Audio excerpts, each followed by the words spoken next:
It's Don, the Auction Professor. Welcome, everybody, to the show. Got a lot of stuff going on this week. It's been a really busy week here for us, so I literally just hung some green screen from the ceiling. I went out and bought the the hospital things that roll the curtains around, so I can limit some expense time that I have. I spend a lot of time doing stuff like that, and let me hang on for just a second here. And for me, I just trying to limit some time to give more time to actually do the production. So, been a very busy day. Tomorrow we're putting in some solid, I guess it's solid white, like a PVC sheets for a photo area that I'm going to expand out on too. So, we've been doing a lot here. We've got sales going through just all over the place lately. I didn't think we'd be so busy this week. I put a few things on sale, so for those of you who are having some issues with sales, you should be coming back in a little bit right now this week, because we just been bombing it this past week. I don't know where everybody else is at, but if you're not just selling clothing, all the other stuff seems to be moving fairly well. I've talked to quite a few people this week, and they've said similar issues. I had a couple people that do half their store is clothing or so, and they're still kind of down. But again, it depends on what you sell. I'll give you a big one here for those of you who do RA, FBA. Kroger's, man. Kroger's had the bomb on markdowns. I ended up going to 5 different Kroger's today. The K-Cups, all kinds of stuff. They even had some Cuisinarts. What was the best thing? They had Brita filters, really cheap. I mean, just dirt cheap Brita filters, Brita containers. Geez, man, they had a ton of stuff at Kroger's. If you're not aware, Kroger's has been restructuring at least 3 or 4 states worth of Kroger's, and there's all kinds of stuff on clearance at Kroger's right now, and I mean a ton of stuff. They've literally moved everything in the entire store. Every store I've been into has done this. They've moved all of the health foods. Like if it's a chicken health food item, they're all in the chicken area. So they've done that for the entire store, and they've eliminated all kinds of stuff. So for those of you who do RA and FBA, Kroger's right now is a real good place to check. I mean, it's just phenomenal for what we found there this last couple days. I usually don't go to a bunch of Kroger's, but this time I went to 5 just because they are. I'm telling you, they've restructured the entire store. So if you're there on the right day, there was a bunch of stuff there. Some of it was FBA or not FBA, health and beauty aids, HBA, and soft goods and things like that as well too. So they had some fleeces there that were really cheap, like $3 for $39.99 fleeces and things like that too. I know it's going out of season, but I don't mind holding on to something if it doesn't all sell this year. It's something that I'm ungated for in the first place on Amazon, so it's a perfect FBA item here. I know I don't talk a lot about it here, but man, I was just floored by some of the stuff we found at Kroger. So the Cuisinart alone really made my day. They had espresso machines. Oh, geez, just all kinds of stuff at them. And it depended on the actual Kroger's that we were at, too. So for those of you who have a Kroger's by you, I would most definitely check out Kroger's.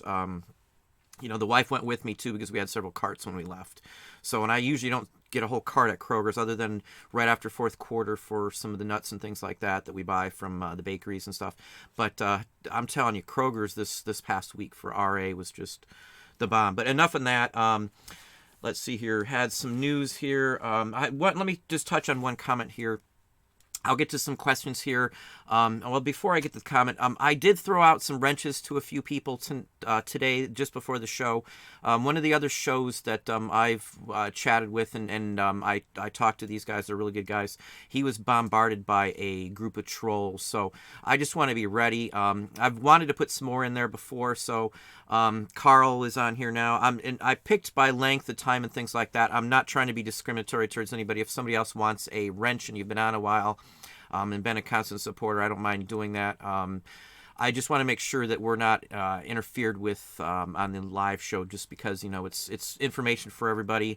And I know the other show that had the issues, he had quite a long time of going back and forth with trolls, so even with multiple wrenches, so moderators. So there are some more. Annie is here. Welcome, Annie. Annie is the first, and I guess the longest person on here too. So Annie is the world of information for most parts of things that I touch on too. So anyway, I've just started. There'll probably be some more out here. So again, no favoritism or anything else. It was the first ones I could think of that were handy.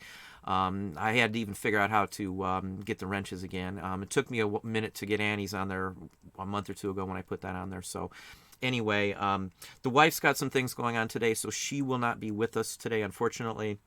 We had some commitments, and as opposed to switching around the show, we've kind of split up a little bit here to do two birds with one, at one shot. So she does, pretty much what we do here too. So, she does some of the dealings in pickups and things along that line as well too. So she may be back in before the show's over, so I can't say for sure. But we do have some other things. I've got some questions, just some personal questions I've had before about just unrelated things that I'll probably throw out there too.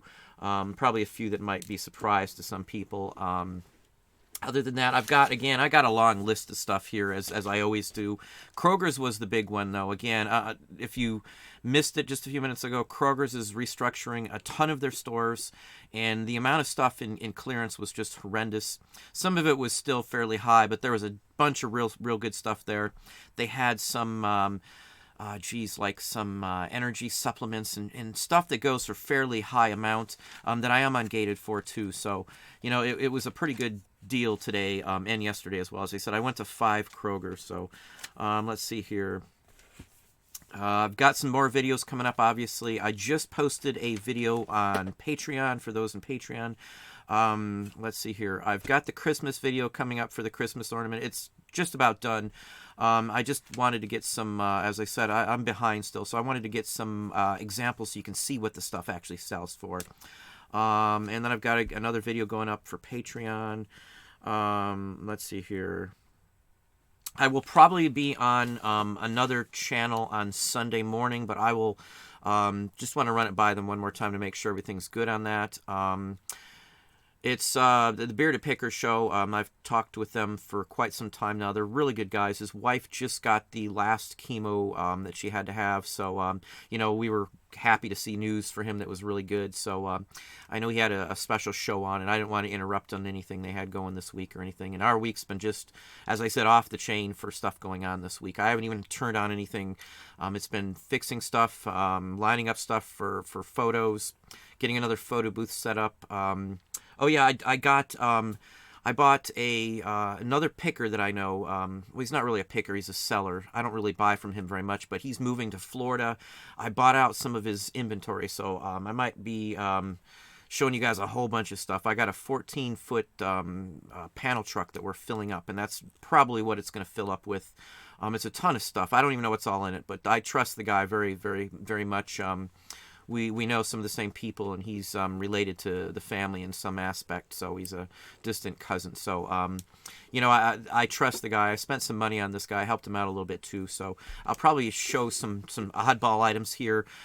We did do another pick the other day, so I'll have another video probably up this weekend. Again, my son goes with me occasionally on them, and he's been going lately on some of those too. It's still tentative, Carl, on the Bearded Picker. It's just going to be like a free-for-all. It's not going to be like a one-on-one or anything like that, which I'm fine with. I chat, and I jump in and, give my feedback a lot, and I do their chat. There's not many that I go on or do. I was snubbed by somebody, who's one of the bigger YouTube channels, and, I'm not going to play with people who aren't straight or serious or personable. If anybody watches or knows me at all or has met me in public or anything like that, I'm a pretty mild-mannered person. I'm not out to screw anybody or, mess around. And, I don't play that anymore. Scott, the Bearded Picker, you've got Rise and Grind, Shane, and the whole group over there, Wade. I believe in those guys. I think they're really good, straightforward guys. Family people as well too. John's another guy that's on there too, and he's pretty good. He doesn't have a channel or anything else like that, but it reminds me of the old school, the original gangster stuff for me. So I have chatted with them. I don't think anybody be on this show as of right now because we're not really looking forward to doing any cross listing or anything like that or cross channel as of right this minute. Things could change. We're starting to get bills in for my son, so we're reaching out in another avenue. So this week was really busy. So if you've ever had a cardiologist bill, multiply that times 10, and that's what an electrophysiologist costs. So especially a pediatric one, and especially when there's only, I think the total is 102 pediatric electrophysiologists in the entire country, which was kind of surprising. Of course, I never even heard of an electrophysiologist before any of this. So, anyway. But, we are branching out. We are doing some different things. So, as I've said in the past, since this happened in December with my son, that we are doing some drastic changes in here. I haven't listed as much on eBay because we have been doing some other things. But this week, we've been bombing some stuff up there. I think yesterday we got 272 listings up yesterday throughout the day. Today, I don't think we got more than 127 up today, which isn't usual for us. Usually we do a little better than that. But, for us, it's a good time to list right now. I know a lot of people say it's slowing down and don't list as much, but, I've got so much backstock. Sales are still coming in, so, I'm not going to complain or anything else with all the work we've had to do this week. And I wanted to just touch on one other thing. I did have a video that got a lot of attention the other day. It got like 15,000 views in just with a week or so time.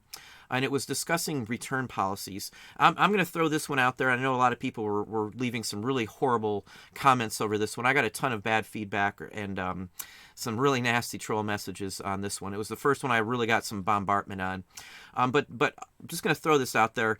All the people who are talking about not doing returns and stuff, the minute I ask them where their sales are at, their sales are down. They're having horrible sales right now. I just don't understand how people can't see that, there's a correlation there. They've got no sales. They're complaining about nothing selling on eBay. And then they're talking about how important it is to have a no return policy and all these other policies that deter a customer from buying from you. So, I don't want to drill this back in there, but that's the biggest fact that I can say, because everybody who seemed to be complaining or having a bitch fit about what I said hadn't any good sales. So, I'm not going to listen to folks that are trying to give me advice on something when my sales are perfectly fine. Not only that, it's not just one store I have fine sales, isn't it? Several. Same thing with Amazon and Etsy and whatever we're doing. You roll with the punches. You change your inventory up. You sell different items when stuff starts to go astray, like clothing.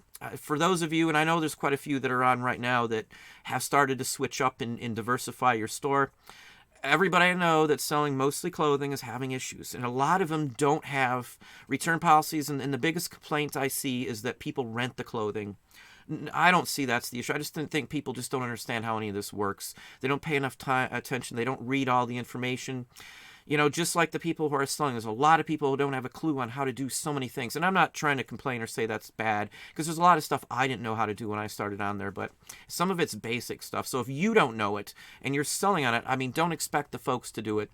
The biggest thing I can say is don't look at it from a seller's point of view. You want to look at your business from a buyer's point of view. They pay my bills. I don't really care what my personal opinions or thoughts are. If a ton of buyers are coming in and it's working, I'm going to keep going with that direction. I'm not going to switch it up. I'm not going to think from my point of view. I'm going to think from what's going to bring these folks in. And a lot of people say, no returns and all this stuff. Anybody can return anything these days. No return policy means nothing whatsoever, because all they have to say is it wasn't as described. I know there's a few situations where that won't work. If it's a no return and it's a non-working item, they can just come up with some other reason. They can say it was damaged in shipping.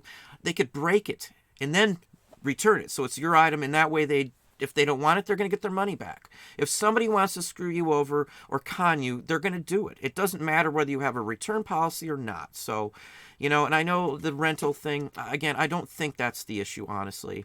The majority of people I talk to don't have that issue. We sold clothing full-time for 3+ years. I still have hundreds of pieces of clothing, and I don't have the return issues that all these other folks are talking about. Most of the people, from what I understand, they don't even have a retail background. Again, you don't have to have a retail background, but if you're going to do this industry, on eBay especially, you have to have a good rapport with your customers. Again, this morning, one person bought 3 items from me, the same person. Another person bought 2 items from me, and another person bought 6 items from me just today. That's just 3 different sales at the same time. And I'm not counting any of the other ones. That's repeat customers, and it's every day. Once you get a base of people who like you and they're going to come back to buy from your store, All you got to do is keep adding a few more and a few more every week or two. Good customer service, I can tell you, all those who aren't worried about returns and only want that one customer to come to their store once in their entire lifetime are blowing them off that way, you know? It dumbfounds me. I worked in retail for 20 plus years in every single position. I was a dishwasher before in foods. I did cashier. I swept the floors. I cleaned the restrooms. I did every single position in a restaurant or a retail establishment that exists from every level. I worked myself up. I didn't just get a manager spot, and I did not just get a general manager spot or a regional manager spot. I earned it, and I earned it because I did a damn good job. Pardon me on the language, but I did a damn good job. And I took care of the customers. They were number one. If my boss walked into the store and was trying to talk to me and a customer came up, I snubbed my boss in a split second to direct all my attention to the customer. I don't care what my boss thought about that. I didn't even ask him what his opinions were. If he didn't like that, oh well, because the customer in my store comes first. So, for those of you who are having bad sales and say, no return policy is the best, why are your sales bad? That's the only thing I can say. Not to drill it in and not to pick on anybody else, but the minute I ask where their sales are at, the conversation pretty much ended with pretty much most of them. So, and at this point, I'm honestly depending on or debating on not even answering emails or messages on here too much anymore, just because it takes up a lot of time. I don't want to divert time from the actual content. I'm still mulling over that. Because my days these times are getting really busy here. We are looking to, as I said, bring a couple more people and maybe even at this point and see where we get with stuff. So I'm going to go back to my list and we're going to see what kind of questions we have on here, because I do see we already have quite a few on here. Again, I'm going to shout this out one more time. If you do RA or FBA at all, you need to check out Kroger's. Again, they're restructuring their stores, the entire store, from one end to the other. In ours, other than say the deli market stayed the same, and all the refrigerator units on the outsides of the store. The store is set up a certain way. If you didn't know, they put certain items on the outsides. It's just the way they do it. But anyway, the stores are all restructured. And there's a ton of stuff in clearance at Kroger's, FBA, RA across the board. So just check them, scan them, and see what the deals are, because we found baskets of stuff there at Kroger's. So I don't want you to miss out on that opportunity.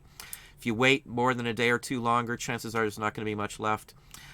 This isn't fourth quarter markdowns and reductions. This is beyond fourth quarter. This is stuff because of a restructuring. So they already did fourth quarter in January, the end of December. So I hit Kroger's in that time frame too. Now we hit the restructuring. That's one of the biggest things I can tell you. If you want to know if they're doing it, look in the phone book and call each one up and ask if they've reset their stores to move things around like some of the other Kroger's are doing. That's all you have to do. It'll take you a couple minutes and you won't have to drive anywhere.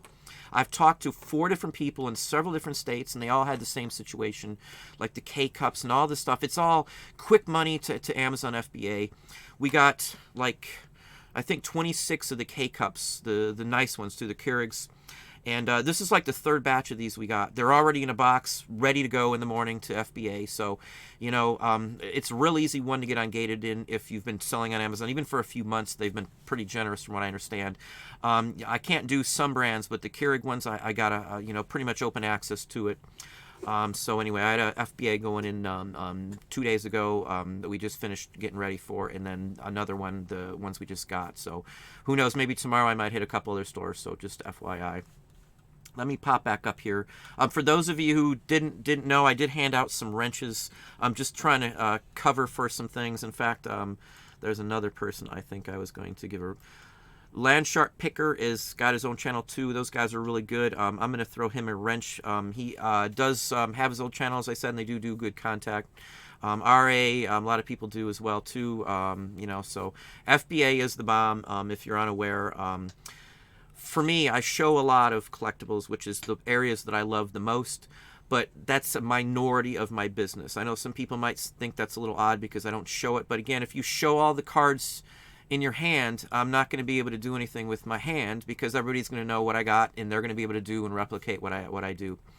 I've said this before. There's an item that I have been wholesaling for now, geez, almost 2 years, and I am still the only one selling these 3 single products. I'm sure at some point somebody's going to catch on to it, but it's not a huge, I'm not selling 50 of them a day or anything like that, but the return on my investment is good.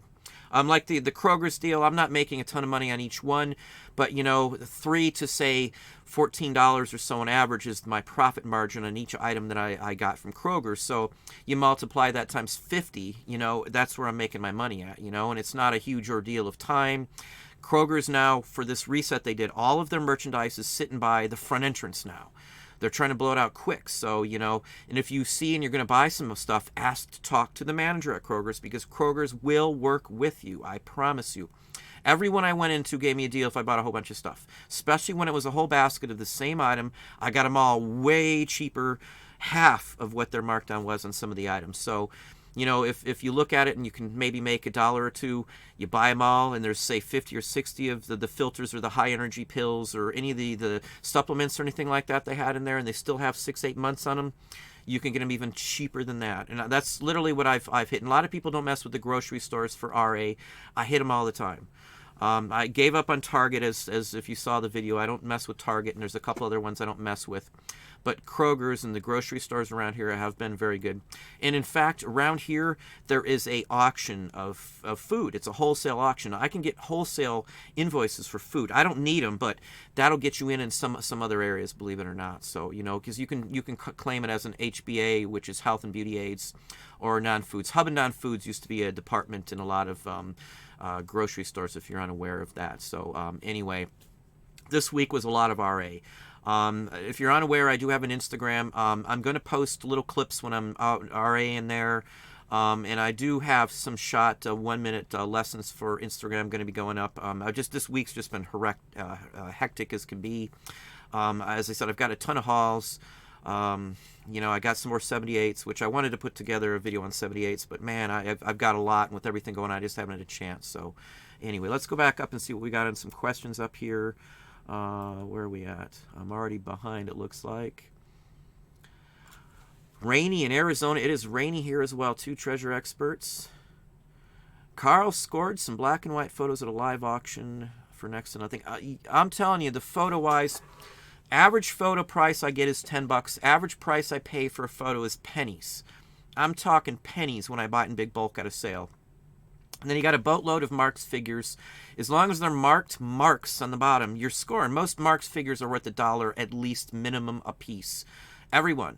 And if you watched my last, my father-son haul from this past week, I picked up a bunch of Marks. The asking price was $1 for each piece. I got them for far less than that. I think we ended up paying 72 cents a piece for each of the Marks pieces.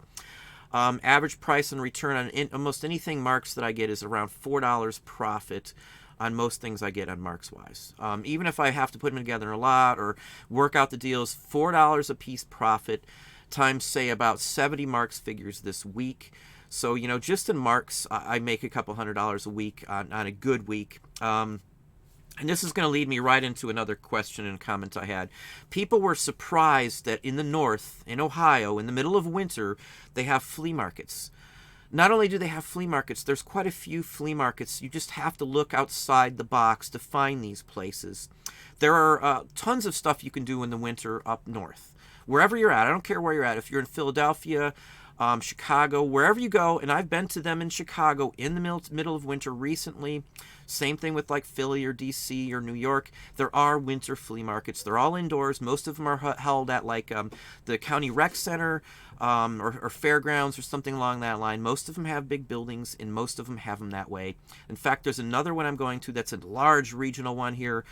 This one here, last year I went to, I scored like $6,200 in profit from. So don't knock them off. And the reason I did so well is, again, a lot of people didn't realize that these things run in the winter. So a lot of the folks were even cut out. They had poor advertisement. And this goes back to me talking about writing down stuff. Write down what week a certain real good places to haul stuff at. Write down when the festivals, the fairs, the antique malls, wholesale auctions, wholesale businesses are doing stuff like that. Right now I am in talks with an equestrian company for wholesale. So it doesn't matter what it is. I don't care if it's a limited market for selling something wholesale. Wholesale is the bread and butter of most businesses like mine, because you don't have to own the product. I can do a bill of lading and get product in before I have to pay for it with a 30-day net pay on it. There's many ways you can do this. You can't just walk into a wholesale and say, hey, I want to do this, give me a good deal. They're not going to do that. You've got to have a good report. And again, it comes right back to taking care of your customers. Your wholesale people that you deal with are a business client, basically, of yours. You treat them just as good as anybody else. No better, no worse. You treat everybody the same, and you go above and beyond what you have to get these guys to say, kiss their butt if that's what it takes. I'm not beyond that. I'm not a brown noser, but I don't mind going above and beyond and sending them like a thank you card with a gift certificate for the sales manager for a wholesale company. I don't mind sending Christmas cards to every single one of them for Christmas every single year. Anybody I do business with like that, I want them, me on the top of their name. And if sometimes I might send everyone a gift card, and sometimes I might have a dozen people that I purchase things from, on a constant basis. So I've got to keep these guys in there, because somebody could come in and offer a better deal than I have at any point. And that goes back to, the folks who aren't doing return policies. Those people, just because you think everything you have is one-off, that's fine that they're one-offs. Everything I sell is mostly one-offs too in the collectibles and on eBay. But just because they buy a shirt from you once, you don't count them out. They might need a pair of pants next week. You might have some damaged returns or something, or a pallet you bought. They may need a radio, and you gave them terrible service. Why would they want to come back to you? I just don't get it. I worked in retail and customer service oriented industry for 20 plus years. 5-star didn't exist back then, and until I was in it for 5 or 6 years. It's the same standard for eBay. That's what the 5-star is. It came around in brick and mortar stores and worked its way into online businesses. It's just how it is. Customer service is number one in any industry in this planet. You can't give it. Your sales are going to go. And again, as I said, all these folks that are complaining about not, people renting clothes and not doing returns are having sales issues. Don't tell me that, they're not related. I'm dumbfounded, I guess that's my pet peeve, is people who can't give good customer service. So anyway, enough. I'll get off my soapbox here, and let's go back to some questions here. Carl says he wouldn't have ever bought either before watching you. I'm glad it's helped you, Carl. For me, I did clothing. That's all I did. I did clothing, and I did FBA books because it was the easiest way in. If you don't know, I'm almost every thrift store nowadays is auctioning off their stuff. They're scanning everything. I know Savers does it for sure. Savers looks up everything. I can tell you for sure. All the ones around here did it. Our Goodwills look up everything. They auction off on their own sites. Salvation Army looks up stuff, and Salvation Army auctions as well on even eBay on some of the stores. You're getting third, fourth rungs down when you're going to thrift stores nowadays. So for those of you who are hurting, the good stuff isn't coming to you anymore at a thrift store, for the most part. The small mom and pops are still good. The regional chains are still good. The national ones caught on. They raise the price on the stuff that's not so good, and then they're picking through the rest of the stuff and then auctioning off good stuff. They scan their books. I know they scan their books at Goodwill by our house, because I've seen them doing it. If a Goodwill guy's sitting there scanning every book with a barcode, it's pretty easy to tell what they're doing with that. They're not going out. The books have been nothing picking-wise at Salvation Army or Goodwill in the last almost a year around here. And I've talked about this before. It's going to get worse and worse as all these companies come in here and do this. So you better start diversifying. You better hop on either RA or FBA bandwagon now before it's, you could be shut out. Who knows? Who knows what Amazon's going to do? If Amazon gets too big and they don't advance their infrastructure, at some point Amazon may start, limiting it. Because like the collectibles category, I do make quite a bit of money on Amazon. It's limited. They don't let everybody in. It's not something. It took us a while. It took us 30 days to get into Amazon of constant. I must have sent them 27 emails to get ungated in collectibles, vintage vinyl, historical. I got like 12 categories in collectibles that we sell in, and I'm ungated across the board, just like getting ungated in CDs and DVDs. And I've given this one out here. We started selling CDs. I'm ungated on a lot of stuff and I know some other folks that are ungated that won't sell in the categories. There are some really risky categories on Amazon. You just got to be cautious. But I got the biggest ungating of my life on Amazon was from a invoice that I had I bought 1,500 religious CDs wholesale. I got, actual bill of sale and the whole works. I shot out the money in advance, and I got ungated.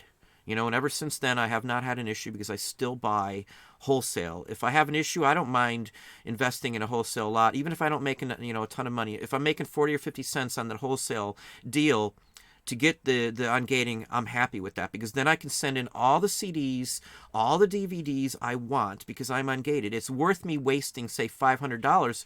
I haven't done that, but it would be worth me even losing some money on a wholesale deal to get ungated. So don't look at it from one specific angle. Look at this from all angles. Look outside the box.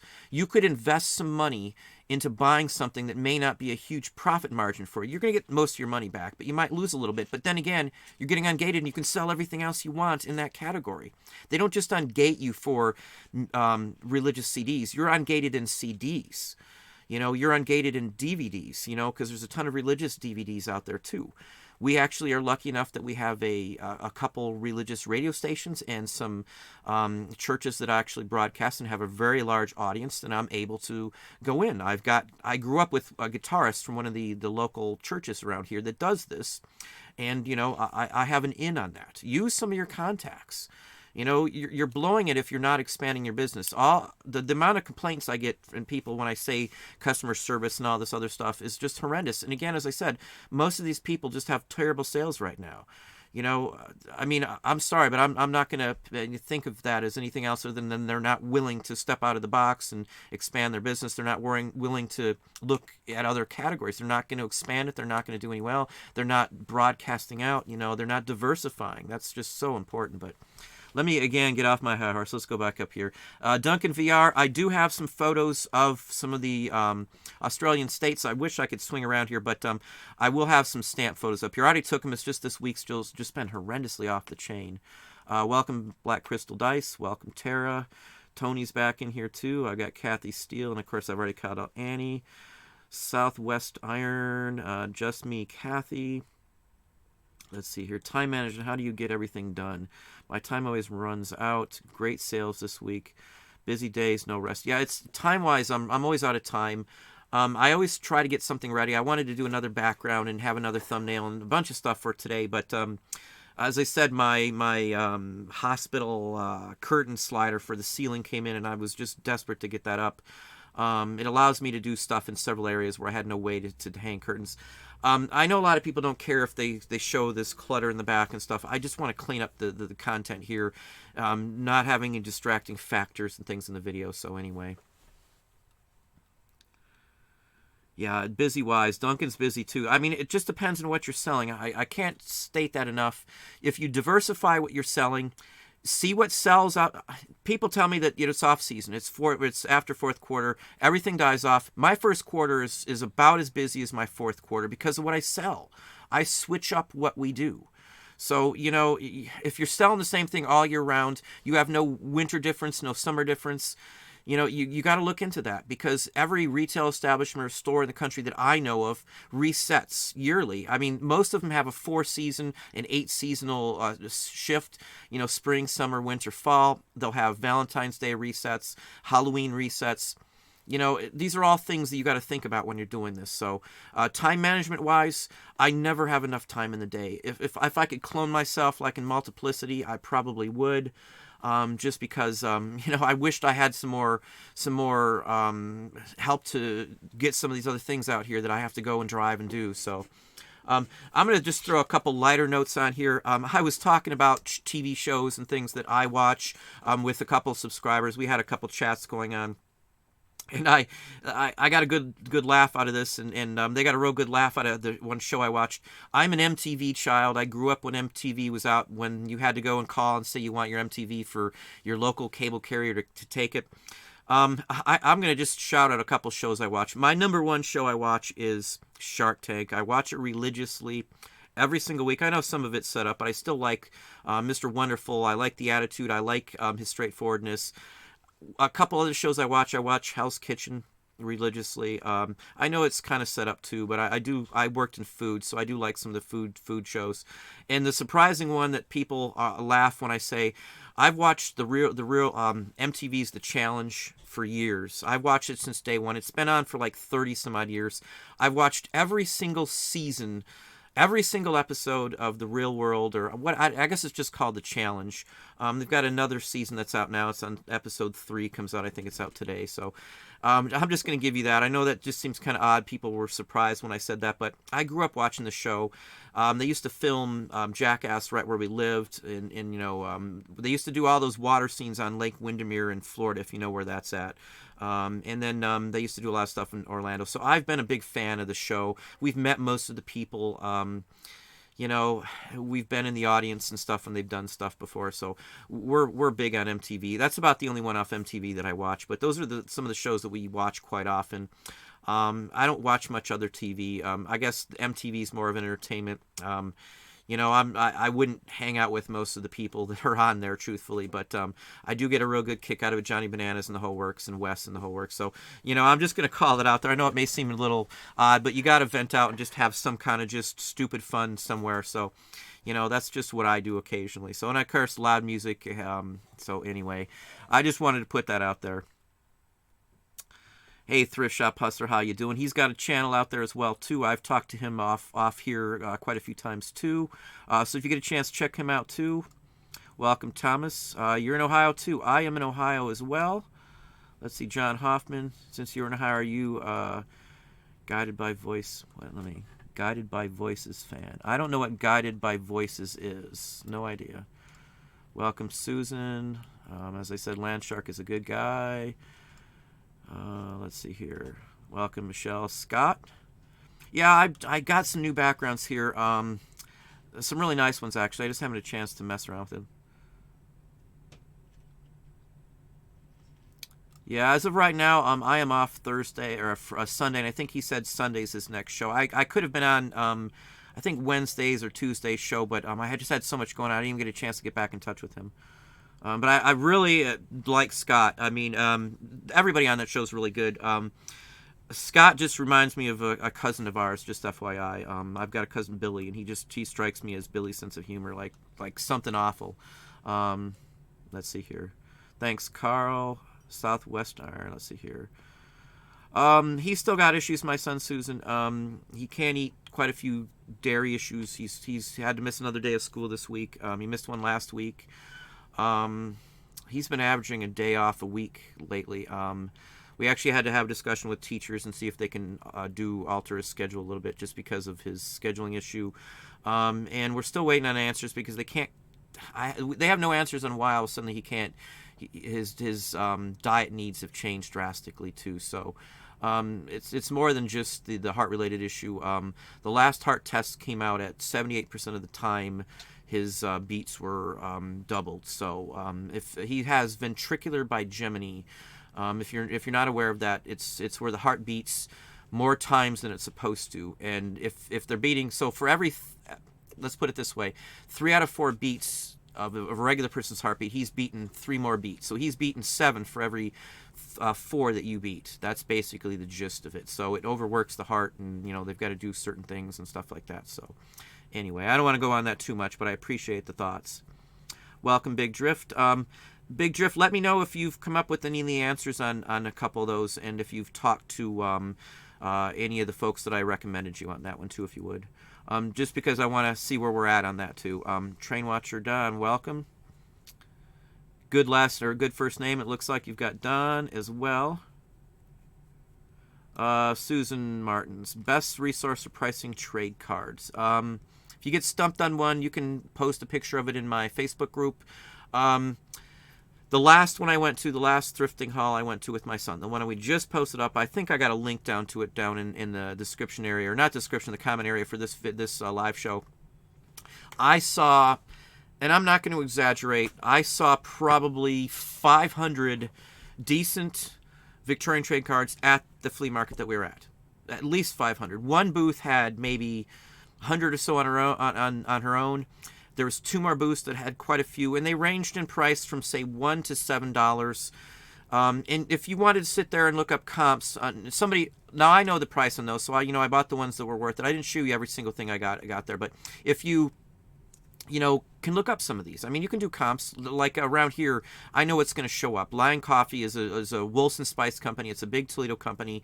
I run into the same things from that place all the time. So paper dolls from there, I know I can get $15 for. And I run into them probably once a week. I get a paper doll from Wilson Spice Company. It's a Victorian trade card, basically, that's in the shape of a paper doll that clothes go on.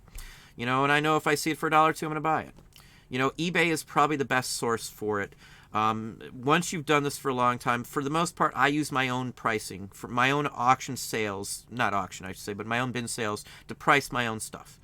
Just because I'm probably the number one in that category right now with the most items in there. I probably sell the most out of that category, high dollar wise or dollar wise. I'm not going to include the folks that are selling the cards for $2 and $3 or less because I don't consider them competition. I'm never going to price them that way unless I've blown something out. So, anyway. Let's see here. Do you have any videos on what good hand or power tools to buy? Let's see here. If you're talking about like just to buy, to resell and flip, you're just gonna have to do comps on those. You can, if you've got the Sellers app for Amazon, look them up on the Amazon app. Once you get into, hang on just a second here.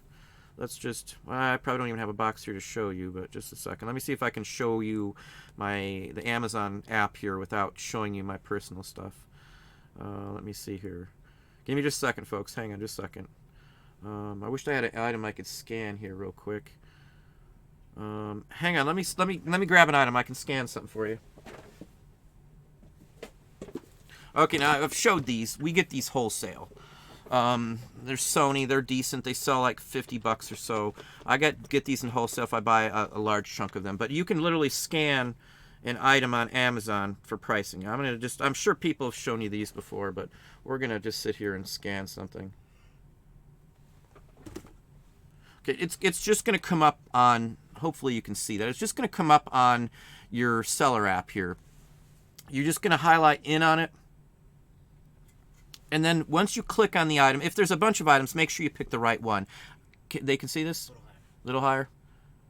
Yep. You can see that? So literally you're going to scan in, and whatever the item is, you hit on the correct item that you want, and you can actually figure out, it's actually got the fees. You can punch in the amount the item costs, and then from there you can actually just figure out if you can make a profit off of it. Obviously I use other programs too, but the Amazon app is really good for what you do. Pardon me? Oh, sorry, folks. Hang on just a second here. I don't want to give anybody my password. But anyway, so for me, I use this pretty much for most common things. The seller app for stuff like this. Look up the tools if that's what you're looking to sell. It says I can't sell it. I don't sell this on Amazon, just FYI. So anyway, that's what you want to look at for. So anyway. Let's see, where are we at here? How do I list so much, Scott? I've got employees. An employee can list anywhere from, say, 15 to, say, 30 items in an hour. So, anyway. Yeah, customer service, of course. Thank you, Anthony.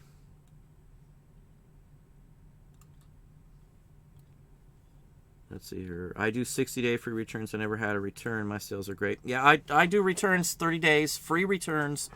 I don't have any issues. I haven't had a return, and I don't even know when I had the last return, honestly. I'd have to honestly look it up on a piece of paper to tell you. I'd have to open up Excel, and that's how few I have. I still have clothing for sale, and I still sell clothing. So, I don't have returns in that either. Having a no return policy is pointless. The buyer can just bring eBay in to accept the return. I keep telling people that, and they just think I'm crazy. If somebody wants to return it, and they're going to scam you either way, all they got to do is say it wasn't as described. They could just unstitch a piece of the clothing. They could unstitch a seam and say it wasn't stitched all the way. There's nothing you can do. They can just show a picture of your item damaged, and then boom. Well, I thank you, Marie. I really, honestly, seriously appreciate that. If you are Marie, I might actually know who you are. Maybe not. I know another Marie. I don't know if the C is their last one, but I do appreciate the super chat here. Thank you very kindly. It is folks like that who actually help us put these shows on and put the live show on here as well, too. So I thank you very kindly, Marie. Now, if I can get my feed back up. My feed is terrible here. I've said that before, so hang on just a second here. Let me pop back up to where we are at. Again, thank you, Marie. Where are we at now? Let me see here. Evans, accept the return policy. Yeah, again, do it. With free returns, you do not have to worry about feedback from any return you get. So that is key for me. I'd pay for good feedback if I could. Not, a buyer or anything like that. But I mean, I would pay eBay if they would protect it like a protection policy for your account. It would be worth it in my book. I know people say feedback's not important, but I won't buy from somebody with a no return policy at all. Neither will the wife, and neither will anybody I really talk to. In all honesty, nobody in my family would buy from somebody without a return policy, because if I make a mistake or something, I want to know that I'm covered. Or if there's an issue with the item, I want to know I'm covered. And I know some of the people say all they need is a 2-day return policy. For me, I'm on the road 2 days. So if the item shows up in those 2 days, I only have 2 days to do it. I might not even be home until after the 2 days is up, and then I'm stuck. Why would I want to mess with that? Why would you do that to a customer and force them to be around to look for something? I buy stuff from when I'm out of town picking or something even, so I would never do that. I say this all the time to other people in person. Don't look at your store from your seller's point of view. Look at it from a buyer's point of view. The buyers are the people who keep you in business. They pay every bill I got. It's my customers who allow me to do what I've got here going on. It's just a fact. I'm dumbfounded when I hear of how people do customer service these days. And then they wonder why they don't have sales. I'm just dumbfounded. Let's see here. Big drift. Returns will happen whether you want them or not. eBay will back the buyer on this one. eBay's gonna, no matter what you say, eBay's gonna tell you got to take it back. The eBay can't decide one way or the other. They don't know who is in wrong. And legally wise, eBay looks at it from a court standpoint. They're not looking at it from, well, this guy's been on here a year and this seller's new or this buyer's new. They don't know the difference. They don't know if the new buyer is a perfect person. He could be a priest, or I shouldn't use priest, but he could be a clergyman who's the most honest person in the world, and the seller missed something, and the seller's not going to take the item back. It's just no way. eBay has to do it from a legal standpoint. They do it from a court standpoint. So eBay doesn't want to have to go to court over something stupid or simple because they sided with somebody and it was the wrong decision. So eBay has a general liberal rule. Most companies do. Like people try to compare eBay and Amazon, saying, well, just because this and that, Amazon, or not Amazon, I'm sorry, like Walmart and eBay. Let me get that straight. Walmart will take something back for 30 days no matter what with the receipt. It doesnof matter if it's broken, altered, or anything else. Walmart takes everything back. Don't compare eBay and Amazon.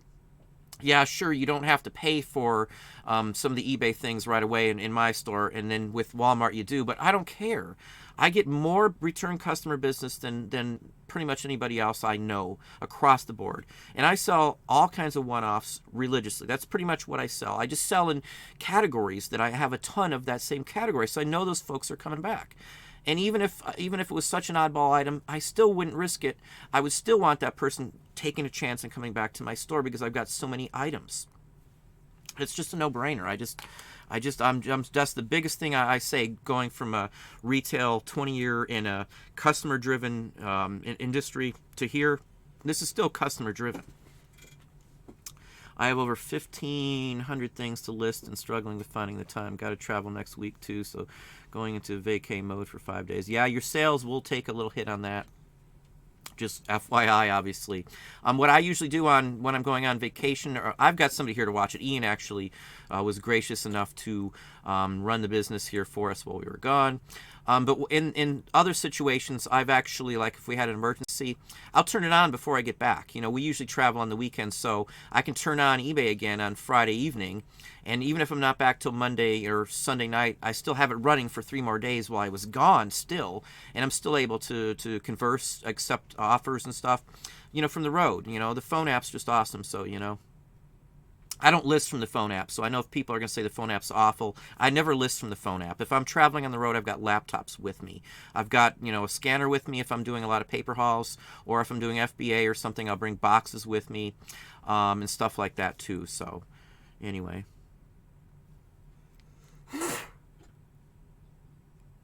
Yeah, this isn't the 90s anymore, so protection for sellers. There is protection for sellers with free returns, Landshark. I'll have to disagree with that aspect of it at least. Because for me, I mean, if I get a bad feedback, oh well, but I haven't had one in a long time. Neutral's about the worst I get. As long as you're legit with everything, you're still going to get them. I'm not going to say I'm not going to get one, as I've had them before. So, but eBay's sided with me on so many things lately, and I don't think it's because of volume. I know I do have, basically the concierge service because of Anchor Store. That's basically what you get with an Anchor Store. I do have a specific named rep that handles our accounts. So, I know not everybody may have that aspect of it. I don't know what their threshold is on that, how it works. I've had one for a long time. I don't really make it a point to call, anybody specific. I just call the main line. She gave me sent me an email and gave me a number and all that, but I don't really mess with that because I don't care who I talk to. I got U.S. support.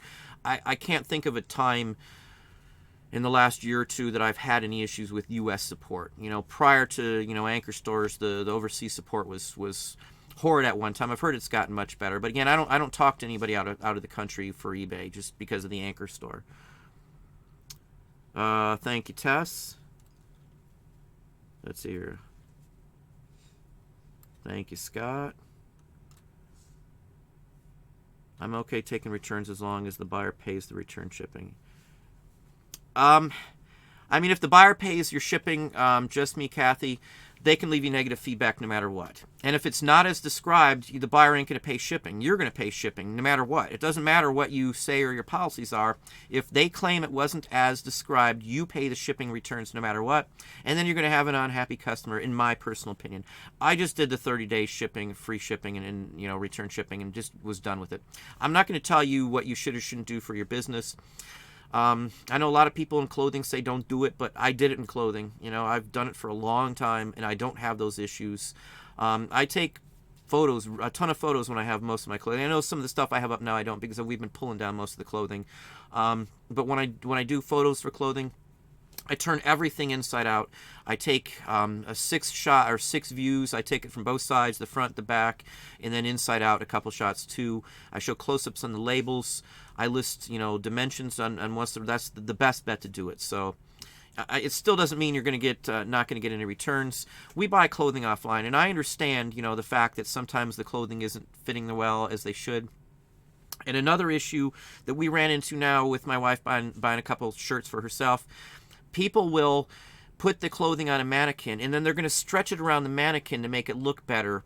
I don't know if they're clipping it on the back or not, but she's bought 3 different shirts that a couple sellers have done this to. And I don't know if it's now some big fad, but it makes the shirt look different. So when you get it, it's not going to fit the right way because it's not laying properly in their photo.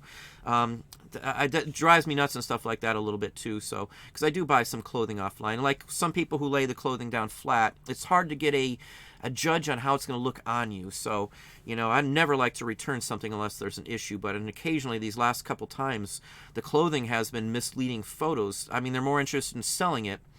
And that's another reason why we only buy from people who have returns. I barely return anything. We probably got like a 2% return rate for stuff we personally bought. I don't even know if it's that high because we do buy a lot of stuff. But let's see here.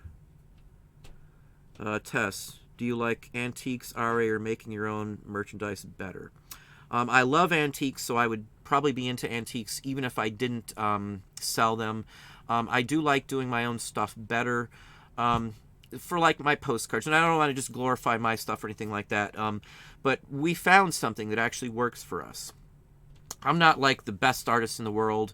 I do have a little following now with people who buy my stuff. I do wholesale, basically. Count my postcards as a wholesale business, a secondary wholesale business, let's say, because I buy them in mass quantities. I do have an invoice for Amazon with postcards or with paper, with new categories that like greeting cards and things that some people can't get into. because of this. That's a wholesale deal for me. I'll buy 3-4 boxes of 100 or more postcards at a time, and I got a wholesale deal out of it. I've got ungating on Amazon for those. So I count my artwork and that kind of stuff, the paper printed stuff, as a wholesale business. I don't consider it basically artwork, because for me, I do the drawings anyway. I do them even if I wasn't selling them. So that's a whole nother line. I do like that the best, I would say. I am an artsy person. I'm not trying to call myself that. That's I love doing stuff with art. One of these days, I'll probably do a video in one of my other parts of our area here, and I'll show you some of the art supplies. And when you see how much stuff I got, I mean, I've got like 1,000 pencils, that I bought over the time. I've got 400 or 500 paintbrushes. I've got hundreds of tubes of oil paint, hundreds of tubes of watercolor.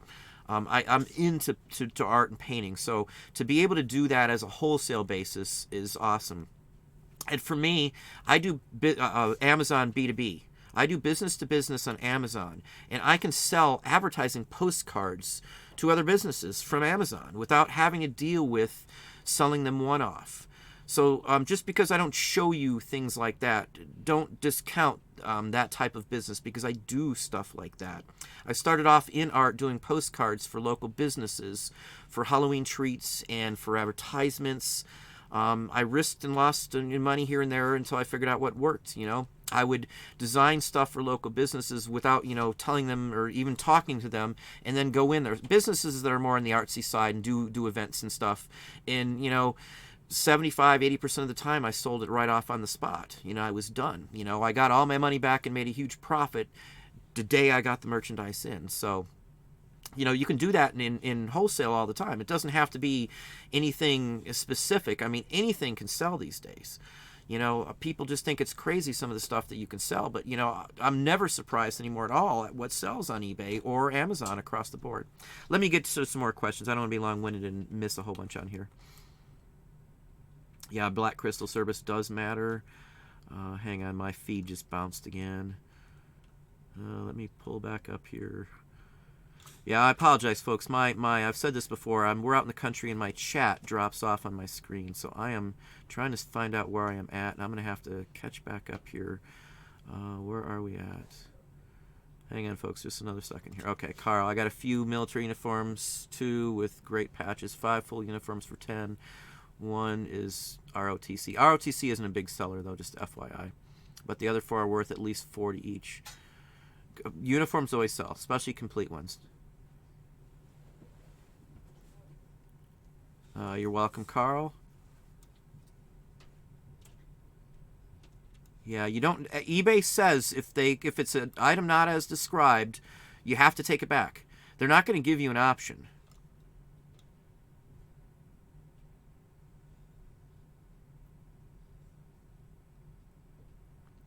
Let's see here. Yeah, hit the like button. I'm always terrible on that. Anyway. Yeah, unfortunately, no Kroger's for Annie. Kroger's is pretty good. Thomas here. Free shipping, free returns made my sales grow. I don't do free shipping.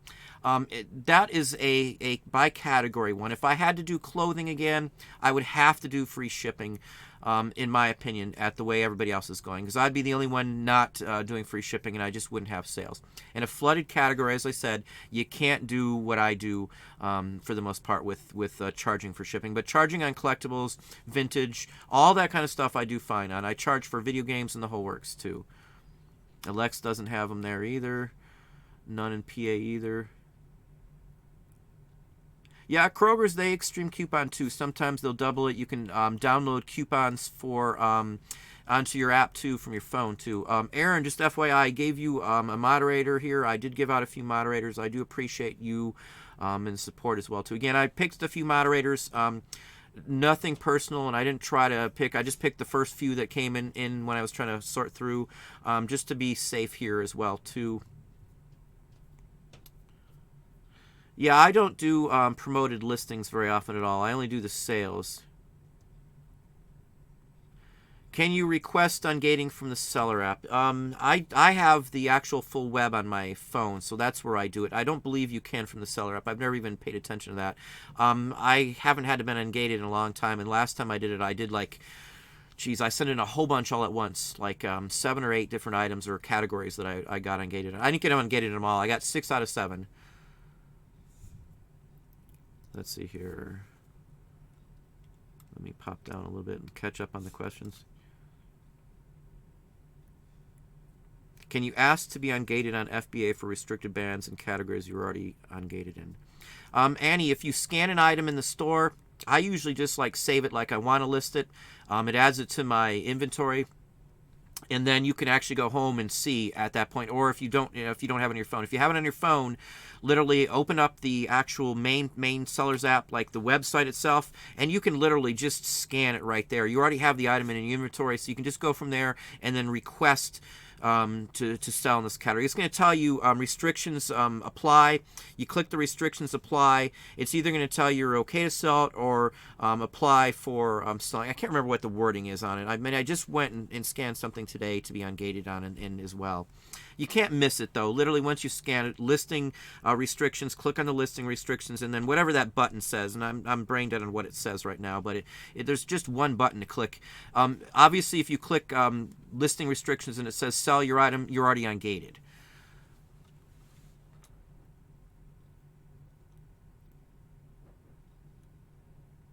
You guys need help figuring out using IG, join the FB group and ask us questions. Yeah, I'm not sure what group. I figured out Instagram on this past week. We've been pretty much just haven't had much time to do it. Do stores get upset when you are doing RA other than Target? Yes, several of them do, but there ain't much that you can do about it. And occasionally when I've been doing RA, it's usually the hourlies and people like that are going to come and bother you. If there's an issue here, you just ask to talk to the manager. You know, you're not doing anything illegal. As long as the store doesn't have some posted thing that says you can't do that, there's nothing wrong with going in a store and doing that whatsoever. Most good stores like Kroger's or something want the stuff out of their store. They don't have a shelf spot for it anymore. So like at Kroger's, they'll even, as I said, at Kroger's will give you a discount on the stuff. You buy a whole bunch of stuff, you can get it at half sometimes what the item was actually discounted for. Like when we started going into the Walmart or the walnuts and stuff, the nuts after the season, they had a set price on them. I got them for half. Literally, when I bought them all. Literally, I bought every one on the shelf, and I'm talking, 10-pound boxes of walnuts and stuff. Got them for half their discounted price, which was like 10 cents on the dollar for what I was selling them for. So, that's my take on it. There's good managers that'll work with you to get it out of the store, and there's other ones that'll give you a hassle. Sold those 4 antique Chinese pewter dishes for $100. Sold in 2 hours. Well, that's a good one there, Lex. Let's pop on down here. So I got a whole bunch I didn't catch up to.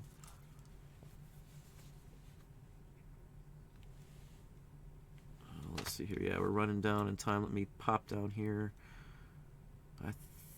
Let me hang on just a second. I don't want to miss. I thought I saw. Yeah, thank you, Susan. I do appreciate the super chat as well. Sorry I didn't see that till just now. I'm my super chat pouncer. My chat bounces all over the place. Thank you very kindly for that super chat, Susan. Let me go back up here.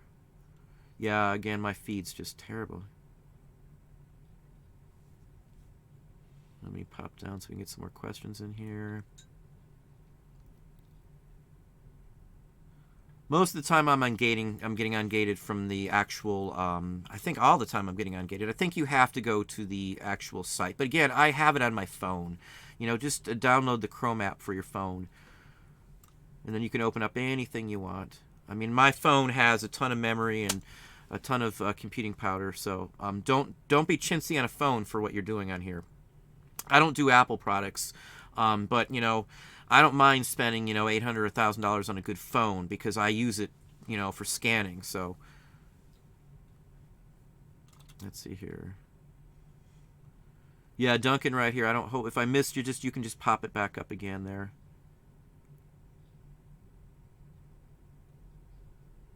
Let's see here. Xmas cards every year from my buyers. Yeah, I do stuff like that. I get cards from people occasionally too. Sometimes they'll send me something for free. Yeah, Dixieland. I've been to Dixieland Flea Market. I know exactly where you're talking about. Let me see where it's.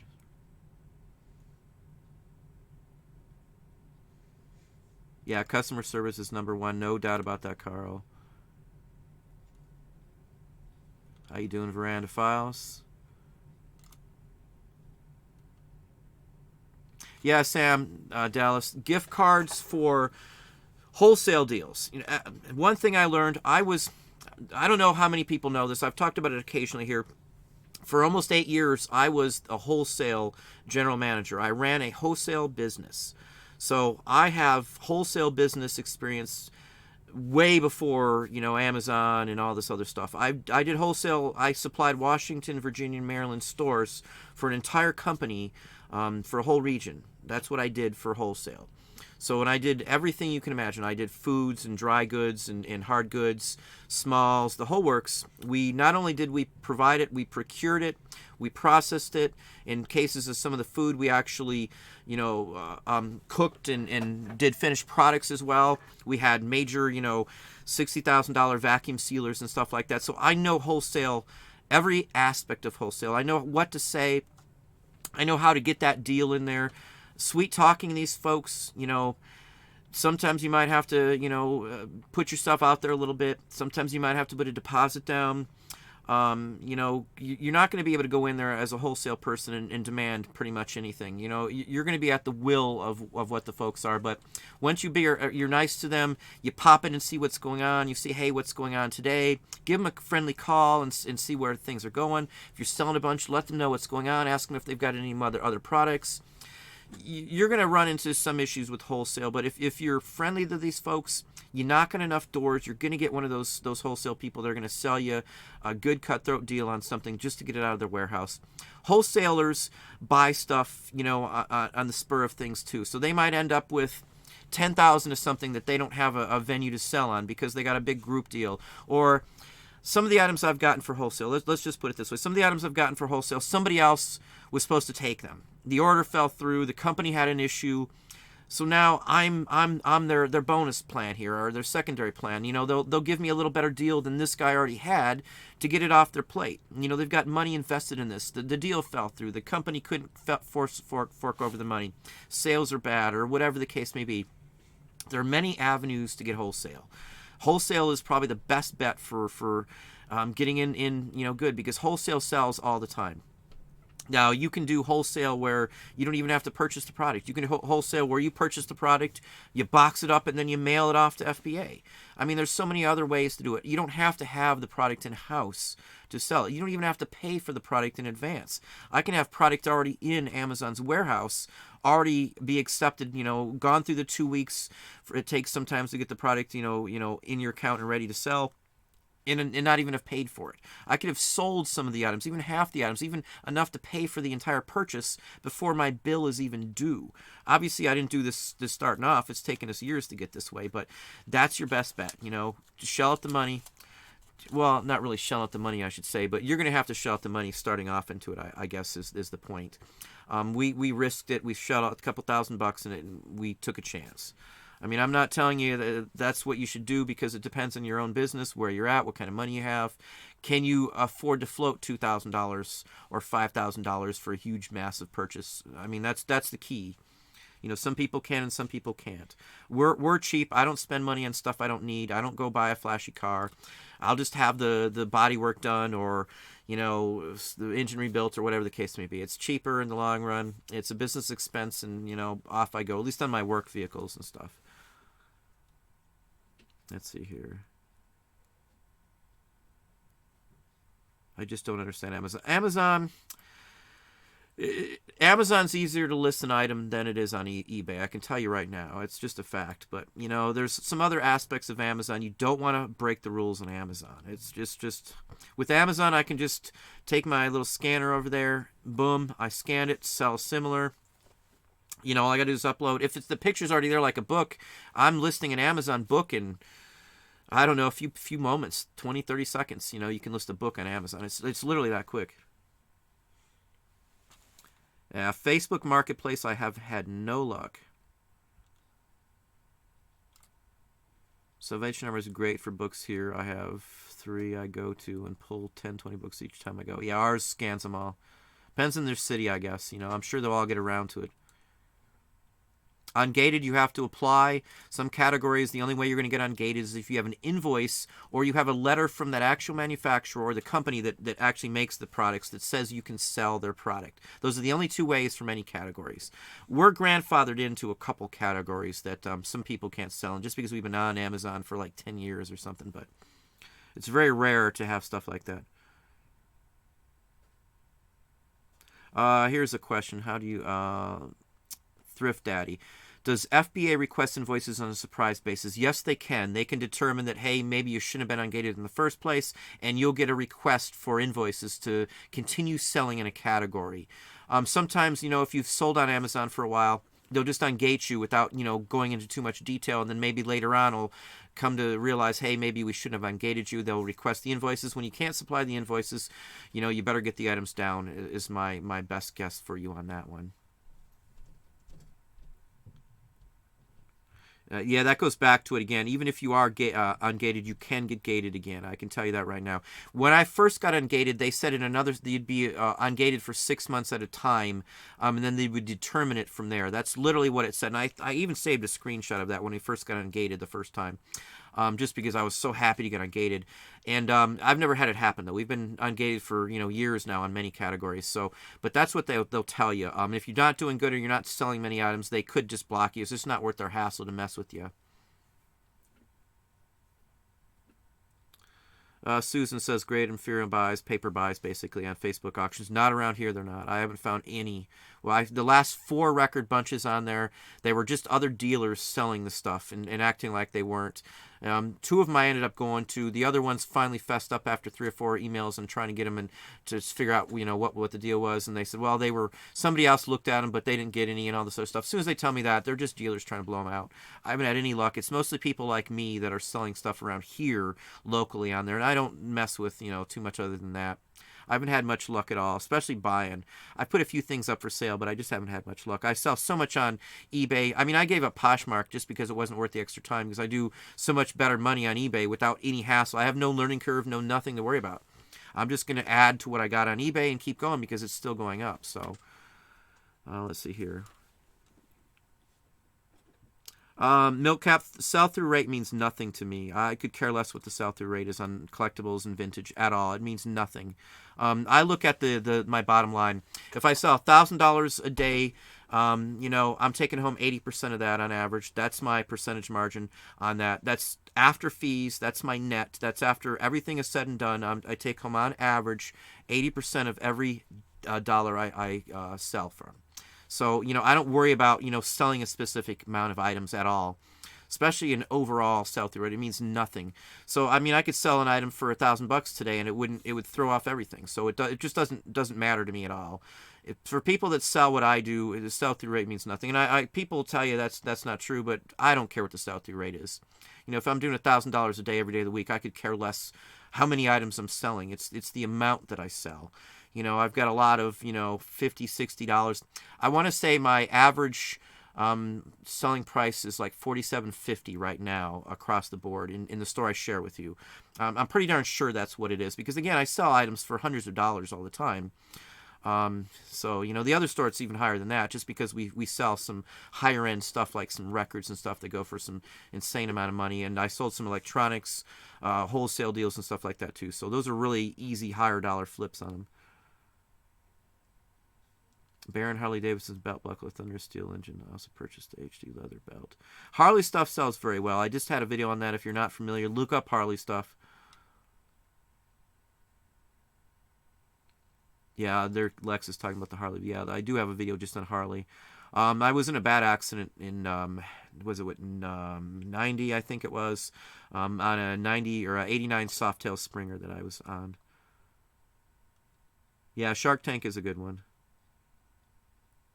Yeah, see, if you sell collectibles and stuff that aren't clothing, there's I don't have a season like most people have. I know people say, nah, you're talking out your derriere. I don't have that season. Right now I'm still selling what I am in fourth quarter.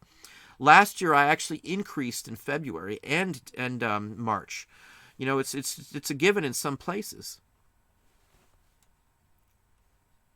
Yeah, MTV Bearded Picker. There's Scott right there. Glad for you, Scott, with the news on your wife. That's good that she doesn't have to do it anymore. I'm going to pop you on as a moderator too, Scott. And if Sunday's still on, I will be happy to announce that as well again and put some posts for it. Yeah, Shark Tank's one of my favorites, honestly. Yeah, Michelle, I've watched every single episode for 30 plus years of the challenge. I watched it since I guess I was a teenager, I guess. I remember when the Real World first came on, when they actually had real world stuff and they actually had to work for the show. But I don't watch the Real World. We just watch the challenge. It's kind of like the most extreme elimination challenge, the Japanese show that originally brought all that kind of stuff over here. So.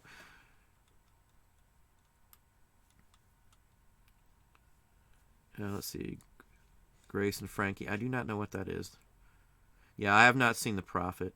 Some of the other shows are too staged for me. I'm used to the old... Shark Tank used to be, or took off from a show called Dragon's Den, which is a British show, and they had a Canadian version, or the UK version was broadcast by Channel 9 BBC out of Windsor here. Well, thank you, Merrick7.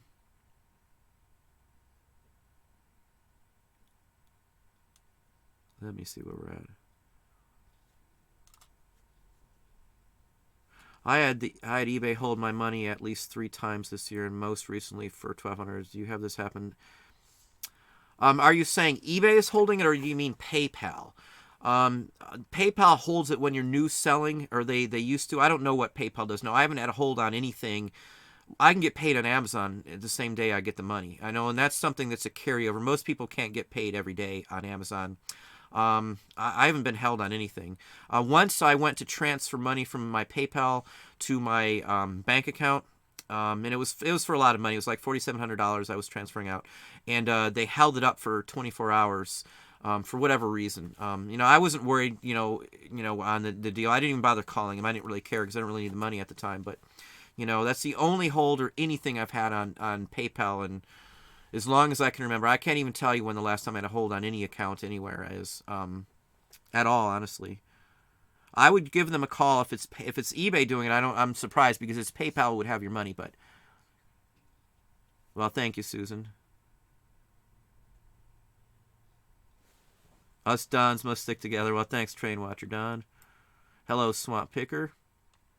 Flipping south, if you didn't notice, I did give out some wrenches, so there are some more moderators on here. Fort Myers, I've been to Fort Myers Border Rooster. Dr. Flagrant. What's your opinion on the influx of YouTube restars, good and bad, all trying to sell something or push affiliate links to crap? Do you think it's hurting the industry at all? Yeah, I honestly think it's just flooding for YouTube now. And a lot of the content's just rehashed of everybody else's content. Now, I'm not going to criticize because there are some good channels out there. I do occasionally have Rally Roots and stuff like that on. There's some other ones. There's a few that I won't watch no matter what. And there's a couple real big ones that most everybody else is a follower on that I won't do anything with. I've been snubbed by one of them the same week we found out my son had a heart issue. I was snubbed, which I was insulted by. But, I'm just moving on from that. So there's some channels I don't watch. There's just way too many people that have been on for, just putting out the same content as everybody else. I do like watching some things like, storage auctions and things like that. So, I'm more to the family-oriented people. If they're just doing it for money, I can see through it in a second.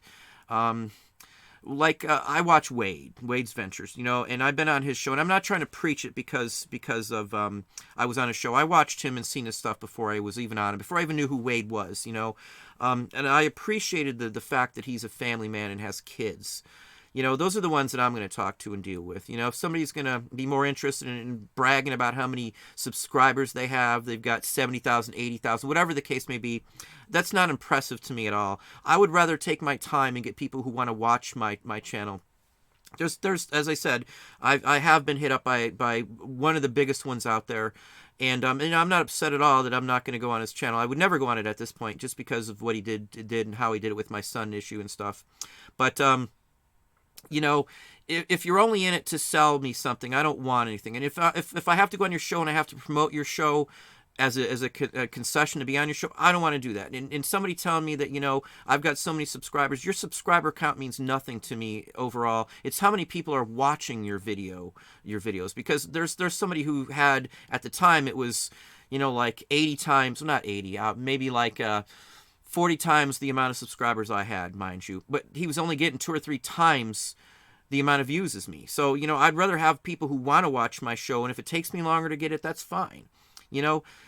For anybody who's done YouTube, you don't make much money on it. And by the time I factor in time on videos and buying things like the new track for the curtains and buying lighting and buying better cameras and buying a microphone and having people here to help you do this, you're not making any money, a few cents here.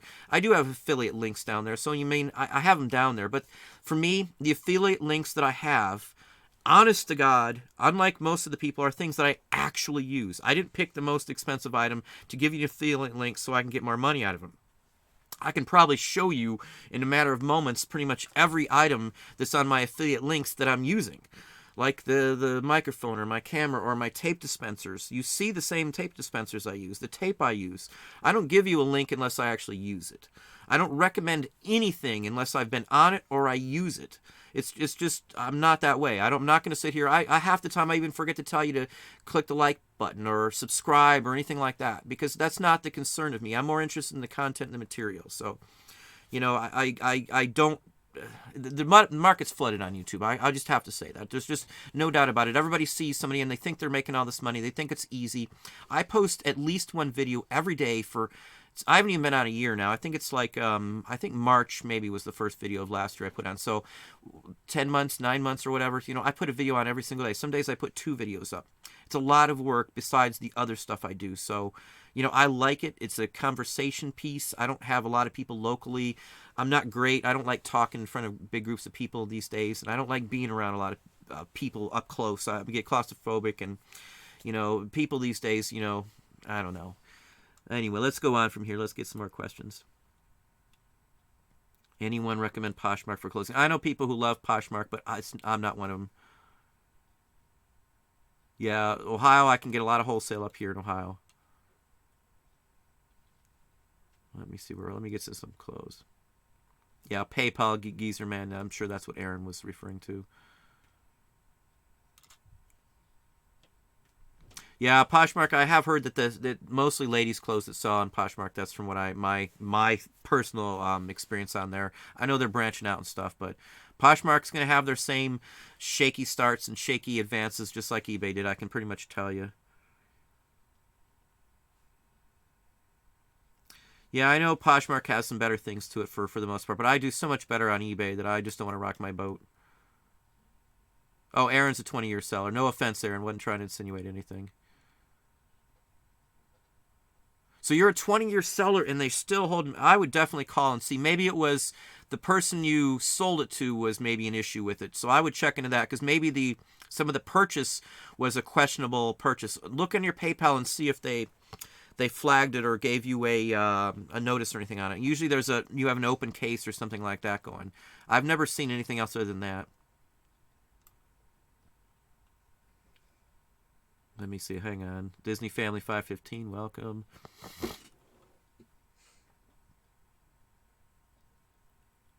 Yeah, Poshmark for me, it was just too much sharing and all the other stuff to go with it.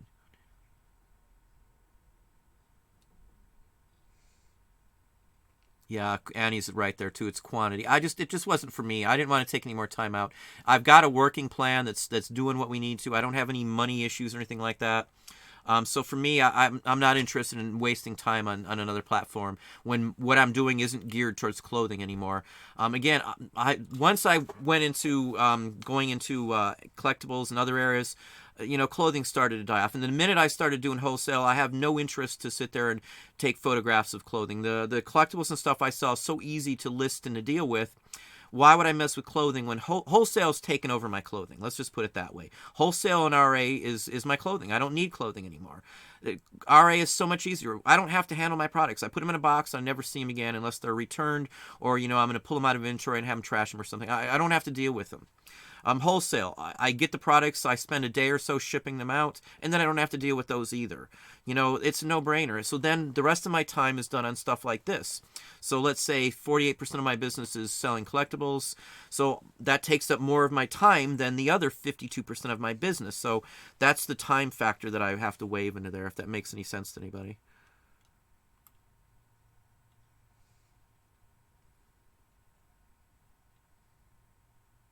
Let me see where we at. So shoes do sell well. I don't mess with shoes again. I'm the stuff I sell is small. I worry about area, the encompassment that the place I can put the stuff. So if I can fit 1,000 pieces of paper in a shoebox, I'm going to go for the shoebox as opposed to shoes anyway. It's just my take on it. Nothing wrong with anybody who sells shoes, because there's people out there that make $100,000 or more in profit from selling shoes. Hey Dave the Wave, how you doing? I'll sell anything, though. Yeah, just me. I see talking about shoe prices. I don't pay for any shipping, so for me, I could care less what the shipping costs are, really. I mean, I try to keep it as cheap for my customers, but it doesn't bother me. I don't do the pirate ship or anything like that. Why mess with something else when I don't have to worry about it in the first place? Thanks, James. I appreciate that. Oh, hey, James Mock is the husband of the couple that I took the selfie with in the video there. So I appreciate that very much. They were very nice and gracious. I don't run into a lot of people in person, because I don't usually go to most sourcing places that most other people go to. But I do love antiques, so I always go to those kind of places. If you want to be in a video and you catch me out front and you see I'm videoing, I'm happy to put you in there. I'm always like to see a fan and put them in there. So, just FYI. Hopefully you saw you guys in the video there too, James. Yeah, repeat customers, I can't tell people enough how important that is, Carl. You are correct here. I'll take a screenshot of my repeat customer thing from eBay, from my hub, and show you on one of these coming up videos, just so you can see that I'm honestly selling a ton of repeat customers. Yeah, clothing is having the problem. That's why I'm out of clothing. I can't get it here, even if I wanted to sell clothing. Savers closed down. I have no other sources for clothing around here. Everything is out of my area. I'm not going to drive an hour. I'm not going to drive 3 hours to a bin one way. It's just not worth it here. We're running down to the end. Sorry that I didn't get to all the questions here. There's a ton going on again. Kroger's RA. Perfect time to do it. They reset a ton of stores if they're in your area. Maybe there's other stores doing it. I can't tell you. I just know I hit the ones around here. We made a ton of money. It's already in a box. It's already in its way. So anyway, that's about it for today. The wife will be back next week. She had some errands and things we were dealing with business-wise. She is handling the business from another aspect. So again, she was not on tonight, but she will be here next week for those of you. But again, I do appreciate it. Thanks for everybody coming on. I do appreciate the super chats, Susan and Marie. So again, thanks everybody, and have a good day.